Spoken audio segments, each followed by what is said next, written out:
Tres. Saludos a todos, muy buen Nickanash. Estamos en el programa Tantún Catún, buen Nickanash, porque bueno, aquí y ahora, donde nos vean, cuando nos vean, a la hora que nos vean, para los que nos encuentren ya en el video grabado, y bueno, aquí buenos días a los que están aquí en México. Hoy es un tonal de 13 lagartija, Matlacleomei Quetzpalin, Oxlajuncan, y vamos a estar aquí con, tenemos casa llena, así que saludos, Omei, ¿cómo estás? ¿Qué tal, John? Muy bien, pues mira, aquí otra vez conectándonos en el Tantún Catún. Habíamos tenido algunas semanas con complicaciones para los enlaces, pero pues estamos aquí ya retomando actividades. Y pues sí, tenemos aquí la presencia de Vicente. ¿Cómo estás, Vic?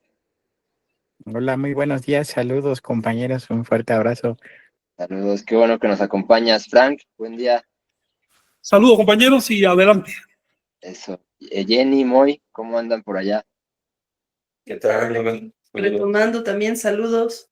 Exacto. Y también Moni anda por acá también acompañándonos un ratillo para Hola, la buen meditación. día. Sí, Okay. un ratito y para la meditación porque estoy en un diplomado y pues tengo que ir y venir. Vale. Órale. Pues sí, pues retomando las lecturas y pues si quieren entramos en materia, no nos alargamos tanto para que Moni pueda estar presente. Sí. Yo les quería comentar igual, la semana pasada asistí a la presentación de un libro de la Huasteca, se llama Ofrenda, es literaria de la Huasteca Veracruzana.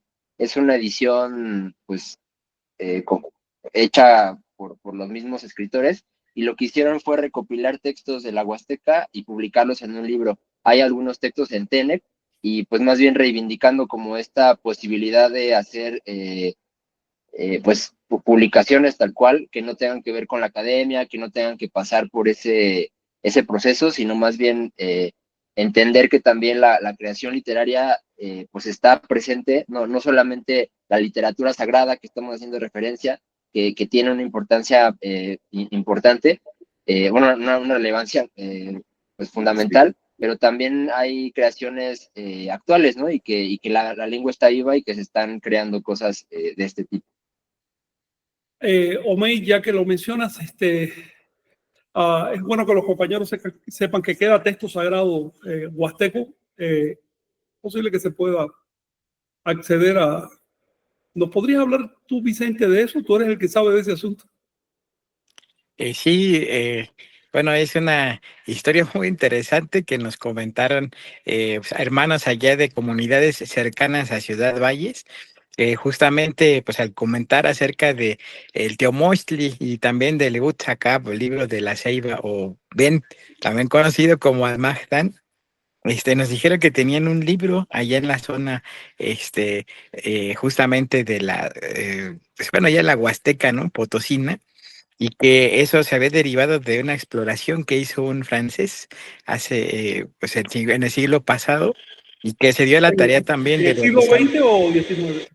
siglo XX, principios Sí. del siglo XX. Ya. Y tienen ahí el libro y lo siguen resguardando y le siguen dando su culto en un santuario que está en medio de la selva.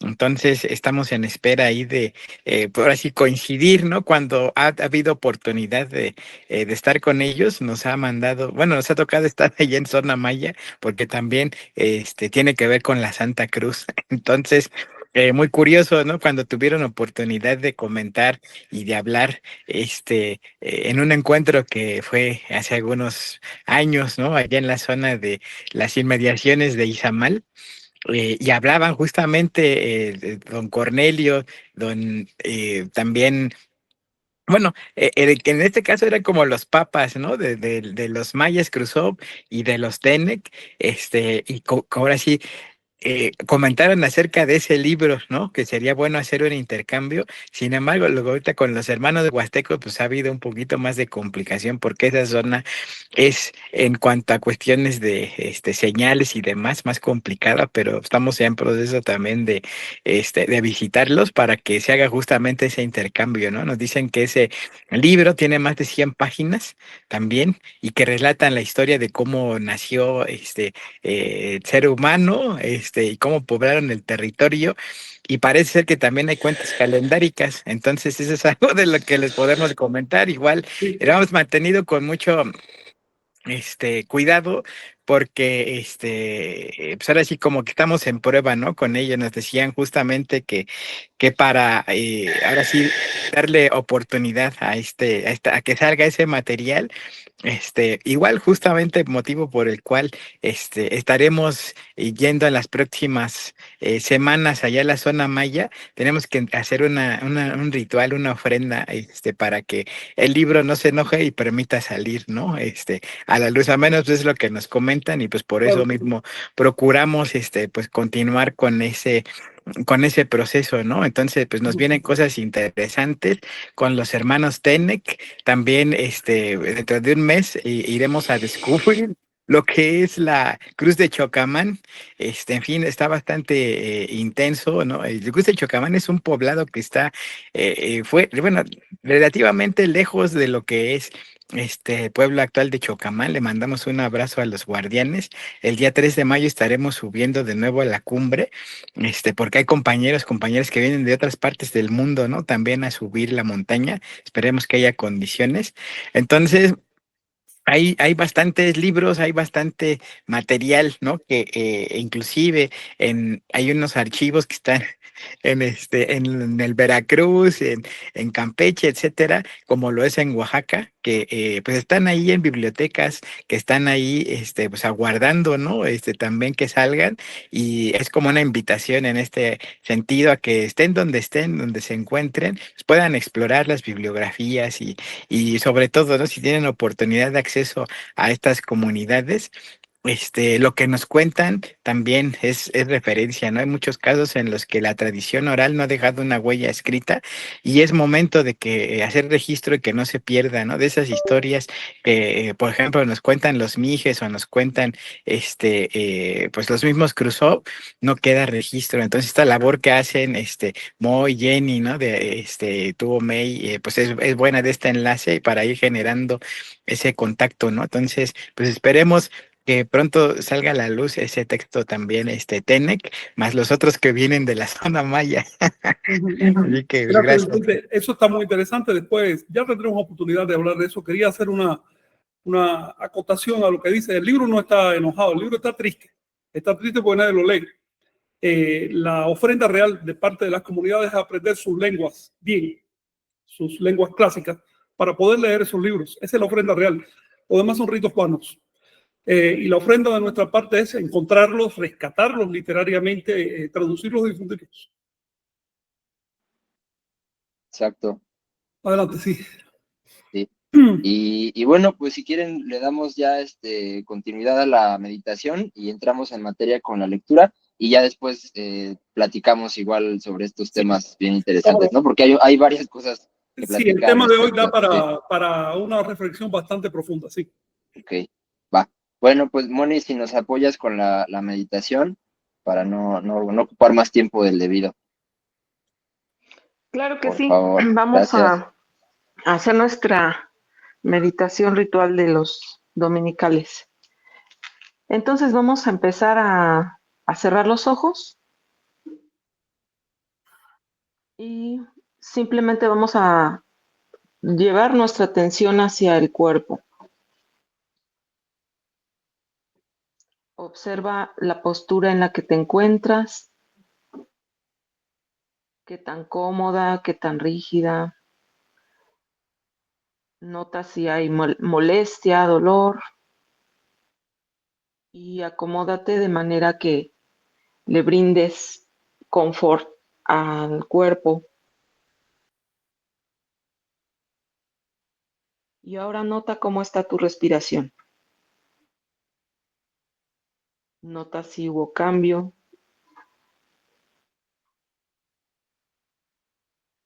con el simple hecho de llevar nuestra atención a todo esto que tiene que ver con nuestro organismo, empezamos a relajar nuestro sistema nervioso.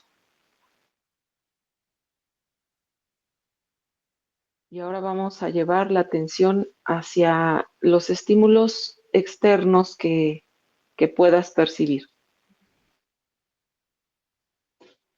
Pueden ser sonidos, sensaciones en la piel, puede ser la temperatura.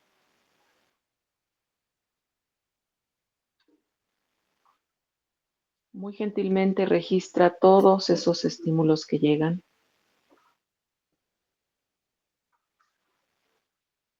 Y nota que simultáneamente pueden llegar estímulos internos a tu campo perceptual,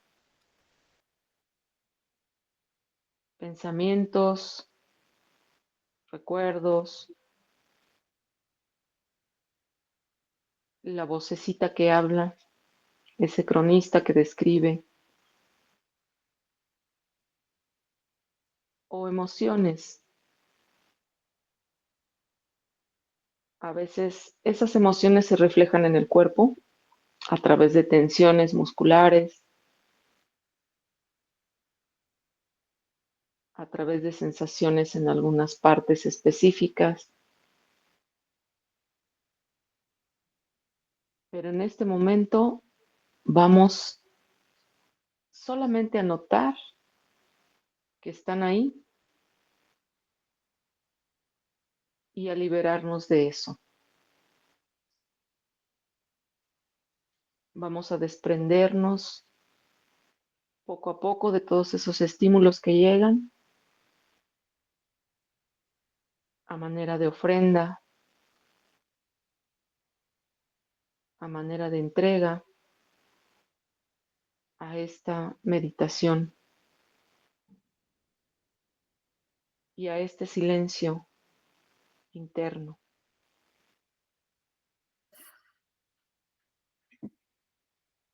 Es como si nos desprendiéramos y lleváramos a ese fuego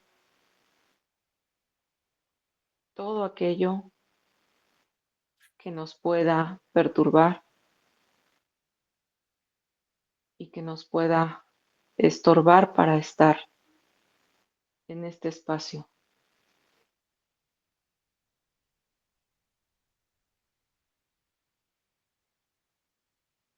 Lleva tu atención nuevamente a tu respiración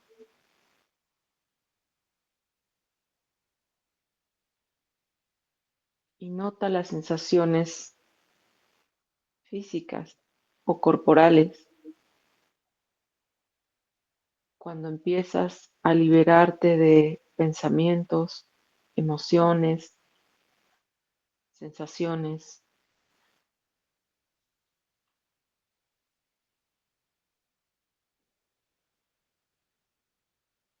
Nota cómo de inmediato se registran nuevas sensaciones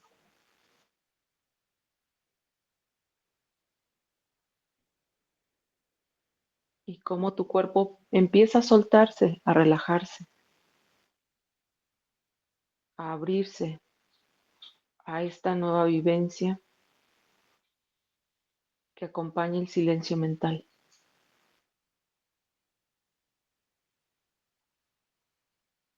Y vamos a seguir explorando unos instantes, llevando la atención a estas sensaciones corporales, a la respiración. Y en un instante regreso contigo.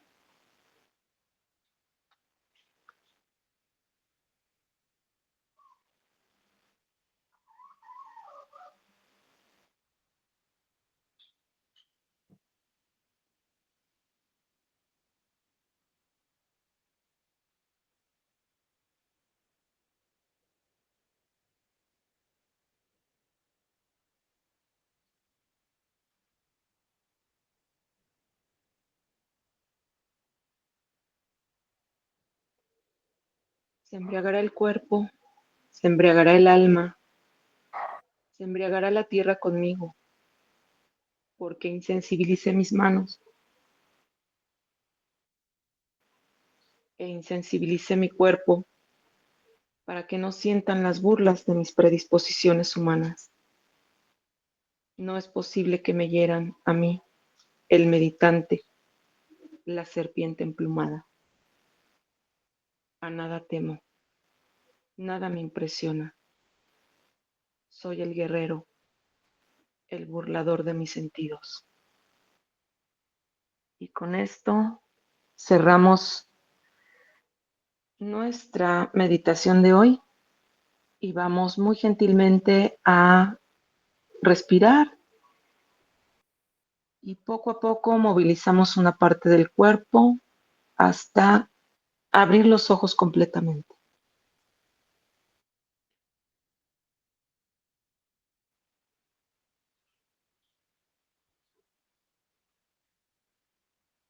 ¿Cómo están? Bien, muchas gracias, Moni.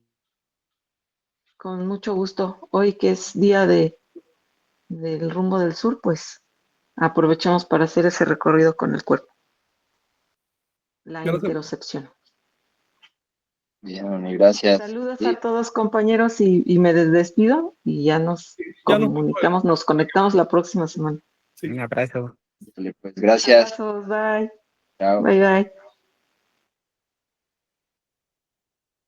Así es, pues final de trecena, 13 lagartija. Así es, amigos. A ver. ¿Puedes presentar la lectura de hoy, Omi? Claro, Sí. Es decir, ya yo le estoy poniendo sí, acá. es la que estoy viendo. Sí, es Pueblos 1, Sí. Mayel 42, Maní 92-93, Shoken 1. Igual para repaso, ¿no? Para las personas a lo mejor que apenas se están integrando, pues Sí. son una serie de lecturas que ya llevamos haciendo varios meses. Y bueno, en cada una hacemos el análisis de los símbolos, de las imágenes que vienen en la lectura como tal. Y pues hoy toca esta, que cada lectura nos da pie para analizar ciertos elementos, ¿no? En esta creo que hay algo especial, ¿no? ¿Fran? ¿Me habías comentado? Sí, fíjate que quise hacer un comparativo. El texto es de Chumayel Lámina 42 y el segundo es de Chumayel Lámina 68 a 69. Lámina o como lo quieras llamar, no hoja. Ambos textos pertenecen a dos chilames con dos enfoques diferentes. El primero es, bueno, uno tiene un enfoque sincrético y el otro tiene un enfoque anticristiano. Es decir, uno está a favor de cristianizarse para evitar las matanzas que estaban ocurriendo. Estaban los cristianos exterminando no solo la cultura, sino incluso a la gente. Y Chilán y muchos otros eran partidarios de, bueno, hacerse católicos para lograr mantener un poco la tradición, pero por lo menos que les respetara la vida. Y otro era partidario de hacer la guerra. Entonces eso se ve en estos dos textos. Y a mí me parece importante que los compañeros que nos escuchan sepan que esta literatura tiene una parte prehispánica, pero tiene otra parte colonial. Y la parte colonial incurrió en todo tipo de contradicciones debido al proceso de invasión. Y esas contradicciones son parte de la historia. Y no hay que tenerles miedo ni decir que no ocurrieron, ni cambiar la vista. No, son parte importante. De hecho, esas contradicciones se mantienen hoy y se han exacerbado y son todavía mayores. Por ejemplo, cuando viene un purista de la tradición a exigir que desechemos cualquier pensamiento cristiano en español, que es una lengua de origen cristiana, esa persona es la imagen misma de una contradicción colonial, una contradicción no resuelta, puesto que no se hace consciente de eso. Entonces, nosotros nos hacemos conscientes de las contradicciones, entonces podemos trascenderlas. La trascendencia de las contradicciones no implica suprimirlas, sino encontrar un estado superior, un nivel superior de entendimiento de las cosas, en el cual esas tensiones que se forman en el nivel de abajo, pues se ven como una necesidad dialéctica para poder evolucionar. Así que atención a los puristas de la tradición, si no quieren escuchar textos sincréticos coloniales, aquí mismo pueden ir cortando. Les sugiero que busquen textos originales y los lean en sus lenguas originales. Si no pueden, les sugiero que se echen a un lado y no molesten. Nosotros nos vamos a centrar en lo que hay. Los textos coloniales son una fortuna, son una maravilla, son un pedazo de literatura formidable, no solo de Mesoamérica, sino también de toda la humanidad. Y eso hay que rescatarlo. ¿Quién nos puede leer hoy? ¿Tú, Jenny? Sí. Bien, adelante. Entonces empezamos con Pueblos 1. Es muy necesario creer en este camino. Estas son las piedras abandonadas de nuestro Señor Padre, el alimento y la bebida de Balché, que honraban desde antaño nuestros soberanos, los dioses verdaderos que adoraban las viejas piedras. Los dioses originales perecieron cuando se asentó el Dios verdadero, nuestro Padre Dios, el Señor del cielo y de la tierra, el Dios verdadero. Aunque eran dioses, se acabó su tiempo y su culto. Fueron destruidos por la bendición del Señor del cielo. Se acabaron cuando fue redimida la tierra. Se acabaron cuando el Dios verdadero resucitó al pueblo, cuando el verdadero Dios bendijo el cielo y la tierra. Fueron rechazados vuestros dioses, oh mayas. Fue destruida vuestra adoración. En aquellos días, la historia del mundo se registraba por escrito, pero aún no llegaba el momento de usar estos valiosos libros y esta multitud de palabras con las que preguntan a los ancianos mayas si saben cómo nacieron, cómo ocurrió la fundación del mundo y cómo se fundaron las tierras de este país. Esta es la respetable relación de las cosas divinas de los antiguos sacerdotes de esta tierra, las reproducciones y copias de sus escritos. No es confiable todo lo que se escribe. Tiene cosas buenas y cosas malas. Es para que se sepa cómo vivieron nuestros antepasados. Establecidos en negra ceguera, ellos encontraron certidumbre, aunque no mucha, en las abundantes palabras de la profecía. Como sus corazones no creyeron ni tuvieron fe en el Dios único, recurrieron a ellas por explicación y consejo. En estos dolorosos años ha habido epidemias, peligros y aflicciones, pero no escribo estas palabras para hablar de nuestras miserias, sino para que se sepa qué pasó en las vidas de nuestros antepasados.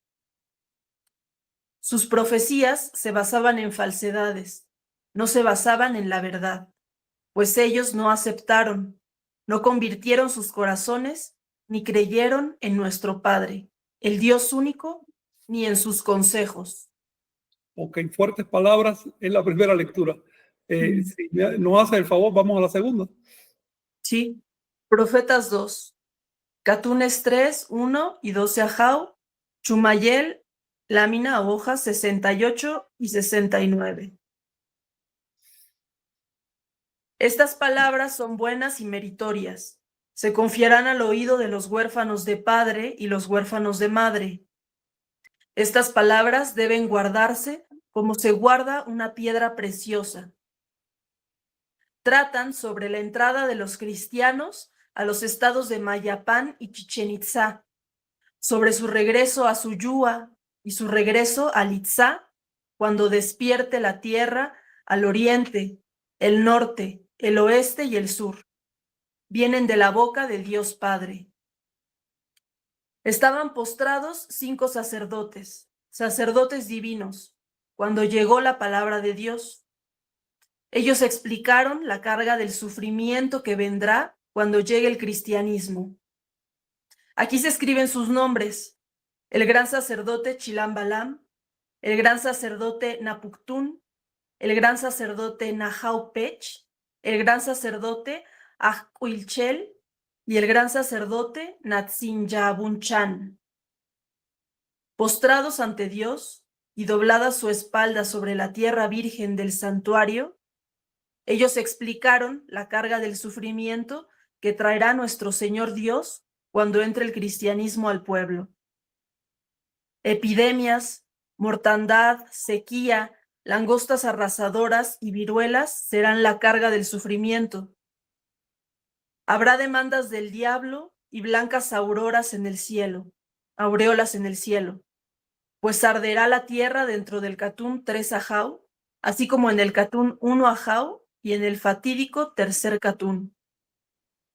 Así escribieron los evangelistas y el profeta Balaam lo que vendrá de la boca del Señor del cielo y de la tierra, y lo registraron los sacerdotes en los textos sagrados. En esos días habrá una gran sequía, cuando el 10 veces mentiroso mete el cristianismo en la tierra. Así escribió el gran sacerdote y profeta Chilam Balaam en las palabras de consejo, y se cumplirá la voz. Gracias. Fíjate que aquí al final habla de las palabras de consejo. Es Almaztán, es el nombre que le daban los mayas y todavía le dan a su Biblia. Es uno de los nombres del libro de Chilam Balaam. Esto, sobre todo Vicente, Jonathan, cuando estén por allá, y ustedes también, ustedes probablemente tengan que interactuar con los Cruzops. Ellos piensan que el Almaztán es únicamente el resumen, la versión que se les hizo en la guerra de Casta, pero no, este texto que están viendo aquí es del siglo XVI y ya menciona el nombre del libro y además especifica que es el libro, que se está hablando de este libro. Luego el concepto de Almaztán fue tomado de un libro que ya existía, no fue creado en la guerra de Casta. Y Almaztán en principio es todo el Chilam Balaam. Pero bueno, en la actualidad, por cuestiones literarias y de forma, se restringe al texto de la guerra de Casta y a ver si pronto lo tenemos con nosotros. ¿Ok? Otro detalle a tener en cuenta es que termina diciendo, le llama al cristianismo el 10 veces mentiroso. El 10 mentiroso literalmente. La Hun Chablé, 10 mentiroso. Se sobretiene 10 veces. Es decir, este Chilán que escribió esta segunda lectura considera que el cristianismo es la mentira por excelencia. Y lo consideraba porque, bueno, porque el cristianismo llegó con una historia, pero hizo otra cosa. Llegaron hablando de paz, hicieron guerra, llegaron hablando de respeto y de moralidad y cometieron las mayores atrocidades recordadas por la historia, los cristianos. Otra cosa interesante es que los chilames no se confunden, no le echan la culpa a los españoles. Los chilames sabían que los españoles estaban siendo usados por el cristianismo. Ellos van directamente contra el cristianismo. Es decir, no se trata de estos malditos españoles que vinieron a invadir. No es esa, no es una imagen tan plana y tan pequeña, ¿no?, de la realidad histórica, sino que están viendo que hay toda una civilización cristiana que se estaba expandiendo en aquel momento por necesidad vital de sobrevivencia y que, como era una civilización brutal, y lo sigue siendo, no entendía la posibilidad de convivir con otras, así que iba extinguiendo, iba arrasando, y sigue extinguiendo y arrasando, por lo menos a nivel de los corazones. Los cristianos están esperando el exterminio de todos los demás, de todos nosotros. Con esto, por supuesto, bueno, no quiero juzgar a los cristianos ni es el momento para hacerlo, pero observen el dilema con el que se encontraron los mayas y los anahuacas en general. Se encontraron con una religión que en esa época además tenía el poder político y material y militar. Imagínense que los cristianos vuelvan a tener el poder absoluto en la tierra. No, arrasarían con los pueblos que no se quieran convertir, los extinguirían literalmente. En esa época hicieron todo lo que pudieron, pero bueno, las posibilidades militares eran mucho menores, entonces quedaron pueblos vivos y quedaron culturas y demás, pero no más piensen en este texto. Este texto es un milagro que se haya conservado. Solo se conoce una copia de miles que había de este texto que acabo de leer. Esto se reprodujo miles de veces, solo se conserva una. Luego, ¿cuánto se perdió? Se perdió casi todo. No hay que olvidar que ese es el cuadro en que se enfrentaron los anahuacas. No fue una invasión pacífica, no fue una invasión respetuosa, fue un acto de una atrocidad brutal. Nunca se había vivido algo así. Por eso es que este señor califica al cristianismo de 10 veces mentiroso. Ahora, un Catún que se escribe unos 50 años después, una profecía que se escribe un poco después, es esta, la primera.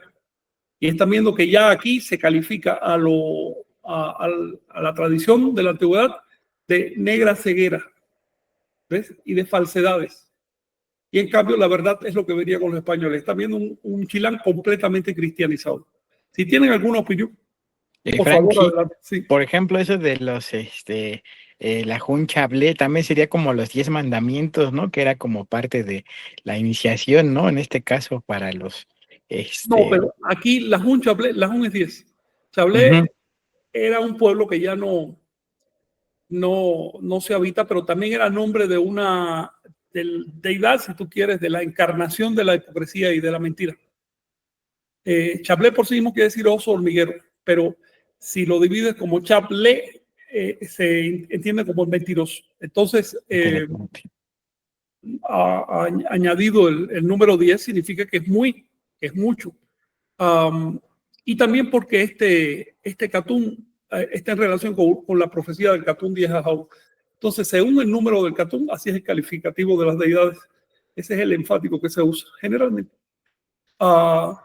Pero lo que me interesa, Vicente, señalar es que los mayas estaban en ese momento en una tremenda contradicción ideológica. Primero, estaban siendo cristianizados a la fuerza, por lo tanto no podían tener respeto por el cristianismo. Segundo, estaban viendo que estaban siendo exterminados si no se cristianizaban, por lo tanto había que cristianizarse. Tercero, algunos que ya se cristianizaban empezaban a ver que el cristianismo tiene valores con independencia de lo que hicieran los cristianos. Y eran católicos sinceros, no es que fueran hipócritas. Ese es el caldo de cultivo en que se generó la colonia. Y en las consecuencias de ese caldo de cultivo vivimos hoy. Ustedes ven, por ejemplo, mucha gente, miles de personas tienen interés por las raíces, pero no hasta el punto de librarse de las doctrinas cristianas. Incluso algunos formalmente renuncian al cristianismo, pero siguen manejando esas doctrinas por dentro. Todo lo de la tradición, todos los neomechicas y demás, cuando son cristianitos. Cada vez que ves a alguien que se molesta cuando se habla de hacer una iglesia tolteca, esa persona es un cristiano, no quiere competencia, no quiere que los demás tengan derechos legales. No se molesta porque exista la iglesia católica, se molesta porque exista la tolteca. Entonces no importa que esa persona venga disfrazada con plumas y con una tilma y demás, y chapurreando algo de náhuatl, no, sigue siendo un cristiano en el fondo. Es muy difícil salirse de del lavado de cerebro de una religión en la que uno nace, sobre todo cuando esa religión ha modelado la cultura. Incluso aquellas personas que nacieron en un hogar, no sé, ateo, nacieron finalmente dentro de la cultura cristiana. La cultura del español, la del francés, la del inglés, la del ruso, esas son culturas cristianas y generan un conjunto de ideas que es muy difícil sacarse de arriba. Cuando uno recibe esas ideas desde niño, llega uno a viejo y piensa todavía que son correctas y son la verdad, aunque sean absurdas, aunque sean injustas. Por ejemplo, la idea de que, te voy a poner un ejemplo, la idea de que Dios estaba justificado para asesinar millones de niños y animales inocentes en el diluvio. Eso se lo dicen al niño de que era niño y ya después de viejo sigue justificando esa monstruosidad. Si no le hubieran metido esa idea a la persona, entonces la dice y dice, por favor, ¿qué estás diciendo? ¿Cómo vas a justificar asesinato de inocentes? Bueno, eso justifican los cristianos. Y claro, con ese manejo de idea en el trasfondo, en el subconsciente, te puedes imaginar cómo se comporta. La verdad es que dejaron muy mala huella en América y en la toltequidad simplemente no podemos condescender, no podemos justificar lo injustificable. Eso es aparte de que se puede llegar a un convenio, a consensos, de que humanamente la gente se pueda tratar, pero no podemos defender lo injustificable. El Dios al que adora a los cristianos es un demonio. Sí, y es muy fácil caer como en el relativismo cultural, ¿no? De que Sí. al final todas las religiones son lo mismo y todo, o sea, es como todo es igual, ¿no? Pero aquí lo que estamos viendo, pues es que hay textos que hablan de que pues eran de la época precristiana, ¿no? Están mencionando el cristianismo como No algo todo que es igual. llegó No. intrusivo, como algo que invadió. Entonces no es relativismo, no es Vamos relativismo. a sentarlo, porque lo que tú estás diciendo es una sugestión que se le dice a la gente para bajarle las defensas. Exacto. Y ahí mismo se cuela todo lo demás. Y también el relativismo moral. también. Es decir, no es que los antiguos veían el mundo de otro modo, esa es la posición de las academias, del marxismo. Es que los antiguos tenían otros criterios morales, no podemos juzgarlos con... Mentira, mentira. Desde que el mundo, asesinar y robar es malo. Así, Sí, y quedó en la historia, sí. y es un poco hipócrita, ¿no? También realmente en ese punto de vista, porque pues se plantea un juicio también en términos de los sacrificios humanos que se realizaban en la Es un ejemplo. religión. Es un Es ejemplo. como, bueno, nosotros llegamos aquí a invadir y a hacer destrozos, pero llegamos a salvarlos porque ustedes estaban Porque dominados por sacrificaban los personas. mexicas Claro. y estaba, claro, es El como, relativismo moral es un pretexto para colocar el propio ego. Y ajá, también el relativismo ideológico religioso que estás mencionando. Eh, eh, Simplemente un tolteca tiene que tener criterio. Y su criterio no es relativo a su época. Es un criterio relativo a la existencia misma, a la conciencia misma, al hecho de estar vivo. Por eso no hay que cargar creencias superfluas. Pero aquellas medidas que tomamos como toltecas para poder llevar adelante la vida, que se basan en principios muy simples, como el merecimiento, el desarrollo de la conciencia, etcétera, ¿no? Esas medidas, si las estamos adoptando, es justamente porque son válidas donde quiera que exista la vida. uh-huh. Decir que los antiguos no creían que fuera malo sacrificar personas es un insulto a los antiguos, porque ahí están los textos que dicen que es malo sacrificar personas. Y es un intento de justificar a los modernos que no pueden ver a los antiguos sino de forma peyorativa. ¿Para qué? Para justificar una invasión. Uh-huh. Y decir que Dios estaba justificado a ahogar, sabe Dios cuántos millones de niños ahogó en el diluvio, porque los padres eran malos. A ver, está justificando lo que hicieron otros, y no, mejor ni los menciono, que fueron a un territorio ajeno, mataron a todos y se robaron el territorio. Claro. Es decir, están justificando la basura, están justificando la invasión de América con eso. No, ni relativismos morales ni ideológicos. Por supuesto que hay que entender que cada época tiene sus acentos, pero en el fondo, desde que éramos animales, la sensibilidad es la misma. Sí. Desde que éramos animales, el altruismo es el mismo y el rechazo a lo negativo es el mismo. Si yo le quito la comida a este gato, se molesta. No es que haya una diferencia relativa, porque para mí eso es malo, pero para él es bueno. No, es tan malo para él como para mí. Es así de sencillo.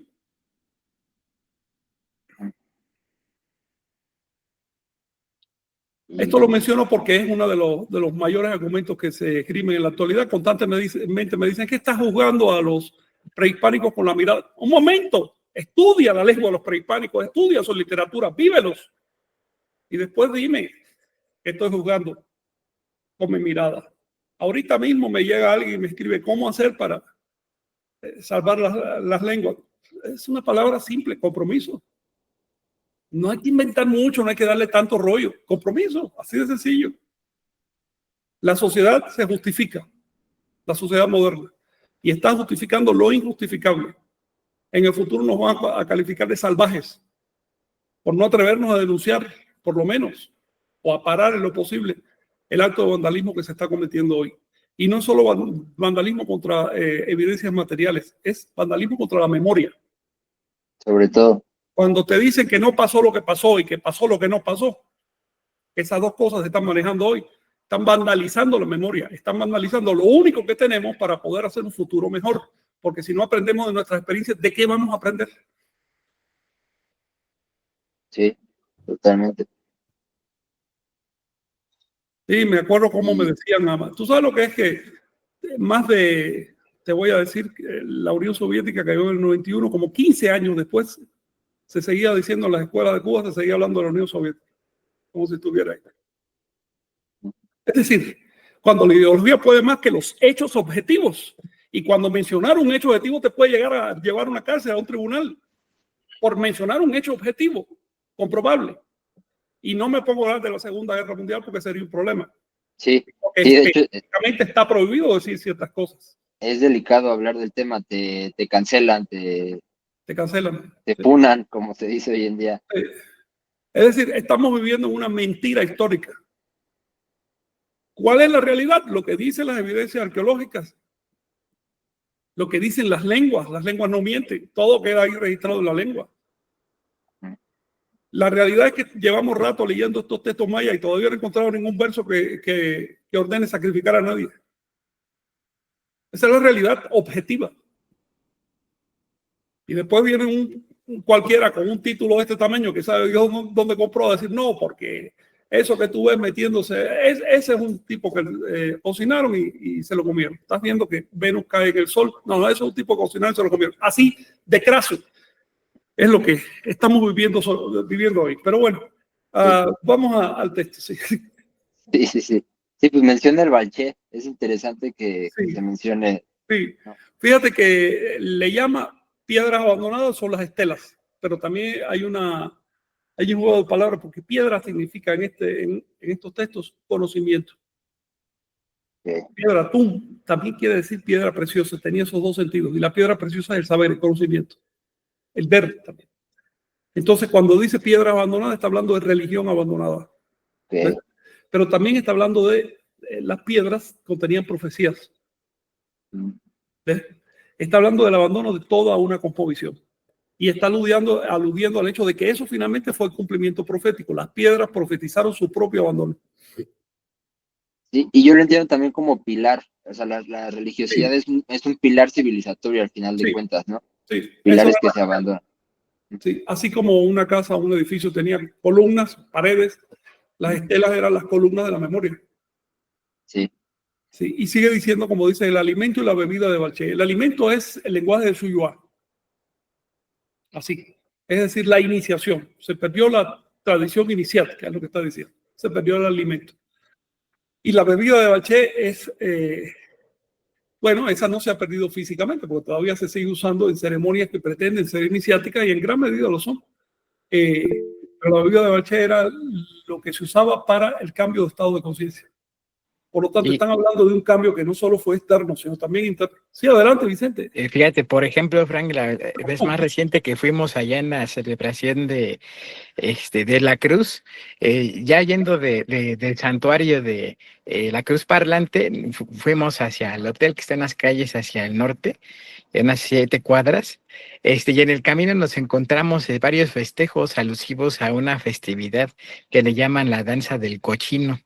Entonces es muy interesante, ahí comprendimos el significado, ¿no? También profundo de estos textos, y es donde justamente esa comunión se hace a través de esa danza. Entonces se sacan la cabeza del cochino y le ponen unos listones alrededor, todos van bailando alrededor de él, compartiendo el balché, y pues actualmente pues con músicos ahí convencionales, ¿no? Muy, o sea, toda la gente en frenesí, o sea, así como en un estado profundo, y es lo que nos comentaba, ¿no? En los barrios así, o sea, más que en la cruz parlante, que las festividades se hacen previamente así en todos los pueblos, pero en la fecha del 3 de mayo es común, justamente nos decían, ¿no? Que en los barrios se lleven a cabo este tipo de ceremonias, ¿no? Lo cual ahí con ciertos detalles, o sea, se puede como vincular lo que sobrevivió, ¿no? En ese sentido, y que, pues bueno, estos barrios, estas comunidades, pues ya lo que se quedaron fue la fiesta, ya son católicos, son evangélicos, son de lo que quieras, pero eso es lo único que quedó, ¿no? Entonces, al leer justamente estos textos, pues viene justamente esa conexión, ¿no? Que, o sea, que es el suyo, y pues eso en el entorno académico se dice, sí, pues son recetas de cocina, pero ya viviéndolo, igual una invitación, ¿no? Ahora que, pues si están en la zona maya, o si no, ahora que van a ir también, Moy, Jenny, Omey, ¿no? Los compañeros, darse unas vueltas, ¿no? A estas fiestas de los barrios, para que justamente pueda así apreciar esa dimensión, como pasa también en estas festividades de las vaquerías, ¿no? Pues queda justamente esa reminiscencia, ¿no? Prácticamente por perderse, es una cosa impresionante. Sí. Oye, ¿y dónde es esa celebración de la fiesta del cochino, dices tú? Sí, de la cabeza del cochino, pues es en todo el sureste, Chignagua, igual también si puedes comentar un poquito, de eso realmente a nosotros nos dejó perplejos, ¿no? Cuando dijimos, va a ser un baile, ¿no? Y como que se ponen una botella, ¿no? Y sacan la cabeza y entonces, o sea, y eso implicaba el ritual, ¿no? Y es justamente lo que nos decía después don Cornelio, dice, no, es que esa es como la parte, pues, más importante, ¿no? Dentro, o sea, sí, las vaquerías, la fiesta y todo esto, pero, la cabeza de cochino es así como la parte pues más relevante, ¿no? A ver, ¿Y cómo Chignago, hacen? ¿Y cómo hacen el cochino? ¿Cómo lo hacen? pues se hacen la preparación, o sea, sí, como tienen también sus Se lo comen, rellenos ¿no? negros, ¿mande? Se lo comen. Sí, pero lo ritualizan, o sea, lo tierran, Claro, lo lo ritualizan. procesan, ¿Y cómo lo lo bailan. procesan? ¿Cómo lo procesan? ¿Sabes cómo lo cocinan? Todos esos detalles deben observarlos cuando vayan. Ese es el suyua, Ahí está el lugar. exactamente. Sí. Chignahui. Bueno, lo que hacen es meterlo en el hoyo, así como a modo de Cochino, barbacoa. cochinito pibil, ¿no? Sí, pero bueno, le Correcto. llaman es relleno negro, ¿cómo le? Bueno, es sí, no sé exactamente cómo lo preparan, pero queda negra la carne, un poco jugosa, y pues así es como Sí, la van pasando sí. a todos, digamos, ese relleno negro lo ponen en el altar, de ahí de la cruz, y de ahí termina la misa y lo pasan a todos con esta bebida. Pero bueno, en este caso, como ya era una fiesta, allá primero comparten el cochino y después sacan la cabeza a bailar. Digamos, hay uno que lo lleva, no me acuerdo qué códice es, donde se ve un tocado de alguien que tiene unos listones. Un jabalí. No, Este, y el jabalí incluso en la cabeza. Una cabeza de jabalí. y y Un lo hombre, llevan así. Entonces empieza a bailar el que lo lleva y todos los demás van atrás agarrando un listón. Entonces procuran, se van moviendo, digamos, procurando no soltar el listón. Si se les va, pues van por el listón y otra vez. Entonces empiezan a hacerlo. Antes no se hacía con cochino, ¿sabes? Se hacía con jabalí. No, no, Ajá. no existía todavía. Ahora es más fácil Sí. conseguir un cochino que un jabalí allá, y más barato también, por eso es que lo usan. Y fíjate que antes, bueno, el jabalí se dice de maya que quiere decir los transformados. ¿Ve? Y en el lenguaje de Shuyua se cuece bajo tierra, porque Así es la es, pero transformación interior. Cuando te sí, habla el lenguaje de cocina una cabeza de jabalí bajo tierra, te está diciendo, transfórmate en tu sueño. ¿Ves lo que está diciendo? eso. Eso es lo importante, porque esos rituales llevan hasta un día. Por ejemplo, cuando fuimos a Tijosuco, en 2021, nos decían ahí los pobladores, quédense porque ya vamos a empezar el ritual. Entonces estaban todos, tomando unas cervezas y el que era el ajmen nos decía, es que se necesitamos de eso, del embriaguez, para, hacer el ritual. Y Claro, entonces ya nos enseñaron los hoyos y cómo iban rezando justamente y palabras como esta. ese O sea, eso fueron lo se que nos dice resonó. kek, la embriaguez kek, la embriaguez ritual. O se decía antes así, no sé ahora. Y por coincidencia, le daba nombre al jabalí, que kem, esa em es que se hace una y otra vez y funciona como plural. Eh, y significa, por supuesto, en el lenguaje de Suyo aparece por lo menos, al menos 2 veces, me acuerdo que habla de eso. Y tú ves por el contexto que está hablando de la Y, transmisión iniciática, ¿no? por ejemplo, también algo muy relevante en ese aspecto nos decía don Cornelio que para fiestas especiales hay un pueblo ahí cerca de Señor donde justamente van y consiguen la carne de jabalí y que es todo un ritual, o sea, hay que hacer toda su preparación para meterse en la selva, sacarlo y así un montón de productos que son con las fiestas patronales grandes, ¿no? Entonces quedó como que todavía esa red, ¿no? O sea, ya no es muy común, pero se ha sustituido ahora sí con los cerditos y demás, Sí, claro. pero ahí quedó, o sea, sea, y es algo impresionante que no entendíamos al principio, ¿no? Esa vez dijo, no, pues tenemos que ir a la cruz parlante, ¿no? ¿Cómo vamos a poner aquí a la fiesta? Pero es parte de esa dinámica, ¿no? Que no solo, te digo, se dan el día 3 de mayo, sino que desde ya prácticamente la Semana Santa, cuando inicia, adaptan en los distintos pueblos, ¿no? Pero Claro. se muestran al público de forma cristiana o de forma, con Sí, este mestizaje, pero si ya conectan lo que dicen aquí los textos con lo que ellos hacen en los rituales, pues ahí se ve, o sea, y es eso que llama la atención, ¿no? Porque por un lado, como este primer texto, pues sí nos muestra una pro cristianismo y el otro en contra. Entonces, ¿cómo fue que se preservó justamente todo esto? Pues a partir de, o sea, hacer ese performance, ese mitote, por así claro, decirlo.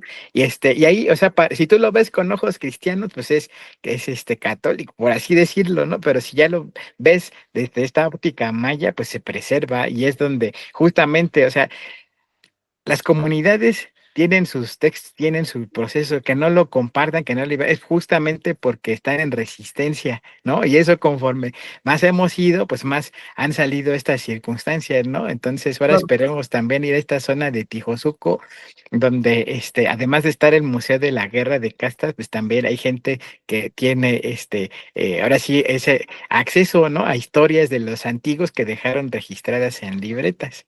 Sí, oye, Vicente, todas esas cosas todos esos detalles se van perdiendo, que pronto ya no van a estar ahí, pero que nos hablan Sí, de un lenguaje ritual auténtico, que se transmitió, auténtico, no de poses, sino de comprensión de signos. Enlazan con el pasado prehispánico. La pregunta que me hago es hasta qué punto se entiende todavía. Supongo que hay gente que todavía entiende de sí, qué se está hablando, ¿no? los mayores, y es como, por Sí, ejemplo, cuando dan las misas, ya en la cruz parlante, pues las señoras se ponen a hacer, que los tamales y todo, y preparan el bache y hacen sus rezos y todo, o sea, para nosotros occidentales la fiesta pues, sería, pues ya está ahí la misa, no claro, sé, pero no, ahí es todo el hay proceso un de lenguaje. velar la noche, Sí, exactamente, y preparar, y sobre todo la comunión, porque cuando se da, justamente se pone todo debajo del altar de la cruz con, las flores en el cielo, así en estas situación, pues se da justamente ese intercambio, ¿no? De sí, los textos y eso yo creo que es lo valioso, ¿no? Que claro. debemos justamente, como decías, estos son los códigos de la literatura Sí. sagrada, ¿no? Y eso es Atento lo que con tenemos eso. que hacer. Sí, pueden ser detalles que a uno le parezcan una tontería o hasta absurdos. Imagínate agarrarse de una cuerda detrás de una cabeza, qué cosa más absurda, ¿no? Pero es que es todo un lenguaje. Esos detallitos hablan mucho. Otra cosa que les quería mencionar, fíjate, es como aquí vemos, en esto que estoy subrayando, vemos directamente lo que predicaba el cura en esa época. Eran dioses, ok, pero se acabó su tiempo. Lo que ya sabe que la visión cristiana no es propiamente que no existen los dioses falsos, sino que sí existen dioses falsos, pero son falsos, ya se acabó, como en la Biblia, que dice Yahvé, no, hay que reconocer que los demás existen, pero están sometidos, están por debajo de mí. Es una visión politeísta en el fondo, ¿no? El cura entonces le decía, ya se acabó su tiempo, quería que pasaran a otra fase. Se acabó su tiempo cuando fue redimida la tierra. Esto todo es lenguaje cristiano. Cuando el Dios verdadero resucitó al pueblo. Esta palabra es típica de los cristianos en este contexto, ¿no? En el contexto de la invasión. Luego venían los militares matando y demás. Después venía el cura ya con calma, trataba de sanar las heridas, pero les remarcaba que todo fue porque estaban en la oscuridad y tenían que resucitar. Es decir, le daba un sentido ideológico. Sigue diciendo que en aquellos días la historia se registraba por escrito, habla de los códices. Dice, pero no llegaba el momento de usar estos valiosos libros. Aquí se refiere a los libros impresos que empezaron a llevar por entonces, por entonces empezaban a imprimir libros los europeos y los primeros que llegaron a América causaron sensación porque se dieron cuenta que eso no era dibujado, eso era de imprenta. Digo, wow, qué libros tan valiosos. Fíjate cómo cambia la óptica. Para nosotros hoy lo valioso es un códice y un libro no vale nada, ¿no? Pero esa es la óptica de esa época. Por otro lado, habla de esta multitud de palabras, porque por supuesto, el libro impreso permitió reproducciones. Entonces, proliferaron las palabras escritas. De hecho, los códices, había muchos códices, pero distribuidos en muchos pueblos también. Puede que en un pueblo hubiera 3, 4 códices, no más. Pero ya con los libros impresos, bueno, por lo menos en cada iglesia había unos cuantos libros para la gente. Una de las cosas interesantes de la colonia, que no todo fue negativo, es que educaron a la gente, les enseñaron a leer y a escribir. De hecho, los mayas estaban más alfabetizados que hoy, a inicio de la colonia. Por eso se salvaron los libros de Chilambalán. Hoy te encuentras muchos mayas que no pueden leer el maya. No lo pueden leer. En esa época podían escribirlo, es decir, sí podían leerlo. Y en gran medida por esto. La Iglesia Católica y la colonia no querían que el pueblo aprendiera español. Entonces no les quedaba más remedio que mantener las lenguas nativas y educarlos en ellas, ¿no? Y eso hasta cierto punto favoreció porque estos libros son producto de ese interés. Está hablando también de esta multitud de palabras con las que se preguntan los ancianos mayas si saben cómo nacieron. ¿A qué se refiere aquí?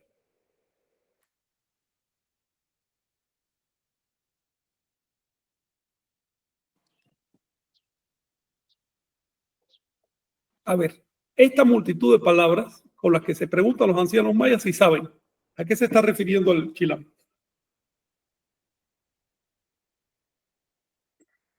¿De Suyúa? No. Sucede que lo primero que hacía la colonia cuando ocupaba un pueblo era pedir relación de todo. Desde cómo se fundó el universo, cómo es tu calendario, todo, todo, todo, todo. Si se hubieran conservado esas crónicas, esos relatos, tendríamos muchísima más información. Pero bueno, se han perdido. Pero los que se conservan dan fe de que eran intentos de la colonia por inventariar el conocimiento de los pueblos. Primero, para poder extinguir mejor sus creencias. Segundo, para poder rescatar sus procesos productivos y económicos. Es decir, les preguntaban, bueno, ¿qué es lo que siembras? Hay minas, tienen ríos, todo ese tipo de cosas. Y también en el tema del calendario les preguntaban, ¿cómo cuentas el tiempo? ¿Por qué? Porque así podían llevar cuenta de cómo eran las tradiciones, los ritos de los antiguos. Las comunidades disfrazaban sus ritos debajo de los cristianos. Y de pronto descubrieron los sacerdotes, los curas, que de pronto un santo desconocido, un santito pegado ahí en el santoral, le daban tremendo énfasis a los nativos. Y empezaron a ver porque caía en la fecha de una deidad prehispánica. Entonces empezaron a pedir noticias sobre los calendarios. Gracias a eso se conserva el calendario. Es decir, trataron de extinguirlo, de que no se usara, pero al mismo tiempo trataron de rescatarlo lo posible en los códices para poder prever las ceremonias nativas. Y por eso es que hoy se puede rescatar. A ver, ¿algo más que les llame la atención? Dice, no es confiable todo lo que se escribe, tiene cosas buenas y malas. Bueno, eso pasa con todo lo que escriba cualquier ser humano, ¿no? Pero tú te das cuenta que aquí ya es la opinión de un católico. Está diciendo esto, que yo estoy leyendo los libros de Chilambalán, no todo es confiable, tengo que tener cuidado. Establecidos en negra ceguera, ellos, los antepasados, encontraron certidumbre, aunque no mucha, en las abundantes profecías de la Escritura. Bueno, esto es clásico del enfoque colonial presincrético, cuando todavía se trataba de una guerra entre dos religiones. Los que adoptaron la religión cristiana estaban calificando la otra de oscuridad. Dice, encontraron certidumbre, aunque no mucha, lo cual quiere decir que su certidumbre no estaba bien fundada, no estaba bien basada, pero por lo menos sus profecías les sirvieron para llevar adelante la civilidad. Eso es lo que está diciendo. Lo más interesante es esto que viene ahora. Sus corazones no creyeron ni tuvieron fe en el Dios único. ¿Ok? Vamos a salir de esta idea que es enfoque cristiano, de que los dioses de Anagua equivalían a los dioses cristianos. No, no equivalen a los dioses, ni de lejos. Los dioses cristianos son seres sobrenaturales autoexistentes. Los dioses de Anagua son metáforas. Ellos no creían en la existencia de un dios único. Y por supuesto tampoco creían en el resto del tinglado, ¿no? El tinglado sobrenatural. Claro. Y lo vuelve a decir. Porque sobre todo es una necesidad. O sea, ya hablamos alguna vez de que esta idea del monoteísmo, de la necesidad política de tener un Dios único, es una necesidad puramente política, de un contexto muy específico. Aquí no tenían esa necesidad de tener un Dios único y verdadero, ¿no? La política determina el sesgo. Creo que en realidad también hubo otro tema detrás. Mira, en la medida que los pueblos mantienen un contacto vivo con las enseñanzas chamánicas y con las prácticas chamánicas, por supuesto no cargar creencias tan absurdas como que hay seres sobrenaturales ahí arriba mirándome. Es una creencia absurda. Y los pueblos antiguos no cargaban esas creencias. Todavía, a ver, vamos a hacer un inventario de las grandes religiones que ha habido en la Tierra, las que ustedes se acuerdan. Budismo, hinduismo, jainismo, taoísmo, shintoísmo, las de allá de Asia. Y tenemos para acá entonces islam, judaísmo, cristianismo. Son más las religiones que no aceptan la existencia de un Dios único que las que la aceptan. Y las religiones que no aceptan esa existencia son más antiguas que las que la aceptan. ¿Ves? ¿A dónde voy? Que la idea de que la religión gira en torno a la creencia en Dios es una idea cristiana, es una idea bíblica. No refleja la realidad. La mayoría de las religiones durante la mayor parte del tiempo de existencia de la humanidad no han necesitado de la hipótesis de lo sobrenatural. La religión, de hecho, no es un sistema de creencia en lo sobrenatural. Esa es la religión cristiana y las religiones bíblicas porque específicamente se metieron en un problema de desconexión con la experiencia chamánica. Ese fue el primero. Y después a partir de ahí, estructuración de una sociedad que requería una clase sacerdotal impermeable, que era mediadora de los oráculos divinos. Y por supuesto, si la cosa es así, bueno, por ahí para arriba terminamos reflejando la tierra en el cielo. ¿Qué cosa es el Dios de la religión teísta? Es jefe de familia. No es casual que las religiones bíblicas hayan nacido en un medio patriarcal, de que una familia ampliada era dirigida por un tipo. Bueno, se proyecta eso para arriba y ahí tenemos un tipo dirigiendo todo el universo. Lo que pasa es que cuando la religión llega a ese truco, a ese subterfugio, se mete en una contradicción muy grave. Es, si el universo es dirigido por uno solo, entonces hay que atribuirle lo bueno y lo malo. Nada se le escapa. Nada ocurre sin que ese ser lo determine. Por lo tanto, no solo es positivo, también es negativo. Y una vez metido en ese predicamento, entonces bien los cristianos dicen, no, es que son dos seres diferentes en pugna.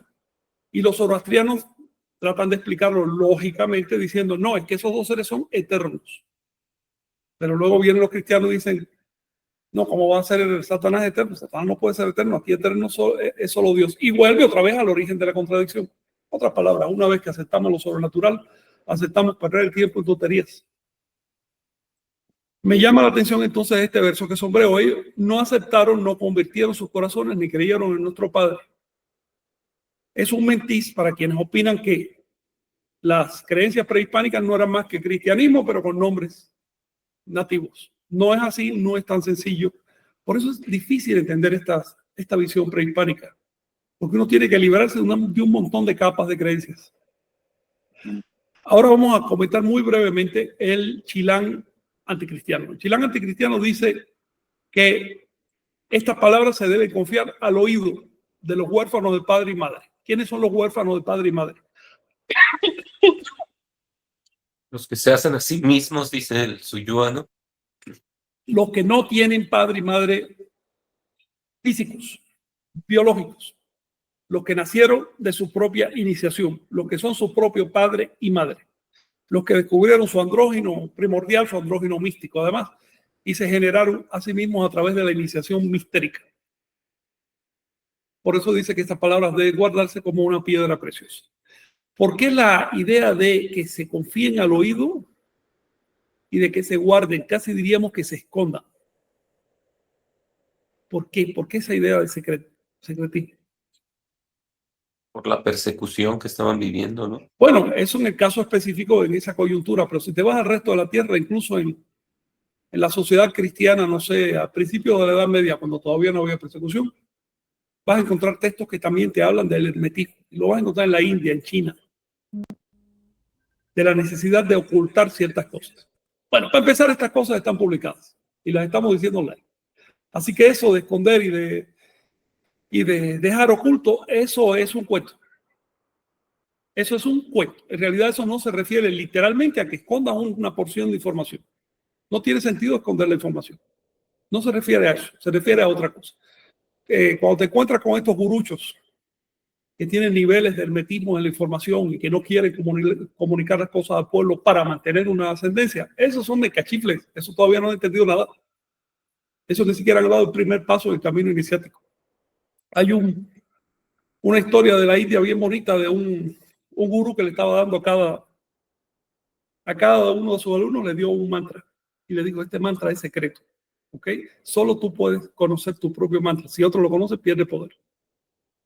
¿Y para qué me sirve este mantra? Ah, con este mantra tú vas a realizarte, vas a iluminarte, vas a vivir mejor. Bueno, y este joven, que esto es histórico, es real, salió corriendo para acá y gritando su mantra. Dijo, si me sirve a mí, le sirve a los demás. Y si por el hecho de decirlo ya no sirve, esto es una tontería, esto es una estafa. Fue el fundador de una variante de la religión de Krishna, muy conocida, sobre todo en la Edad Media, y dio una gran lección. En realidad no hay nada que esconder en el mundo del espíritu, porque la energía es directa, positiva, y está al alcance de todos. Es uno mismo el que se eclipsa. ¿Ok? Lo que está diciendo este tipo de texto es que se trata de algo raro, de algo valioso. Es como una piedra preciosa. Pero lo que importa de ahí no es el hecho de que tú escondas la piedra, sino el hecho de que la piedra es valiosa. Eso es lo que están diciendo estos textos. No te está diciendo que estos textos no deben transmitirse, se está diciendo se deben confiar, pero al oído de quienes los pueden aceptar, de quienes los pueden entender. Aquí vale entonces otro principio que es práctico. Jesús lo dijo así, no tires piedra a los puercos, no tires perlas a los puercos, no tires margarita a los puercos, algo así dijo. ¿Ok? Es decir, tampoco te dejaste con quienes no tienen interés o capacidad a nivel para entender ciertas cosas. Así de sencillo. Pero no es que alguna información sea esencialmente oculta o esotérica, no va por ahí. Si se puede enunciar mentalmente, ya eso es parte del tonal, es algo público, es algo externo. Es una cuestión práctica. Sigue diciendo, trata sobre la entrada de los cristianos a los estados de Mayapán y Chichén Itzá. Fíjense, en esa época había dos grandes capitales entre los mayas, Mayapán y Chichén. Los moradores del estado maya se llamaban mayas, el estado Mayapán, ¿no? Y los moradores del estado de Chichén se llamaban Itzáes. En este momento, todos los mayas reciben el nombre de mayas, pero todavía a inicios del siglo XX, los mayas a sí mismos se calificaban de Itzáes. Esto hay que tenerlo en cuenta para no pensar que cuando estos libros hablan de los Itzáes, se refieren únicamente a los moradores de Chichén Itzá. No, se refieren a todos los mayas. Sigue diciendo sobre su regreso a Suyuá, fíjate, y su regreso al Itzá.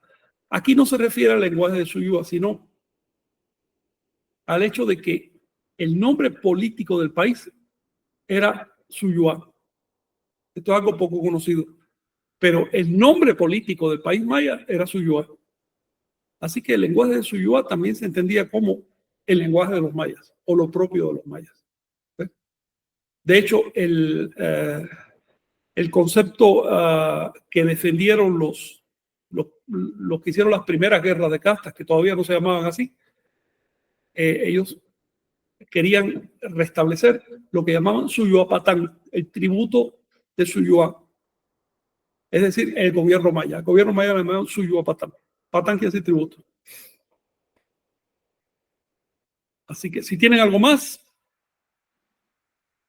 Vienen de la boca de Dios Padre. Viene de la boca de Dios Padre. Dios Padre aquí es Ollahuntiku. ¿Ok?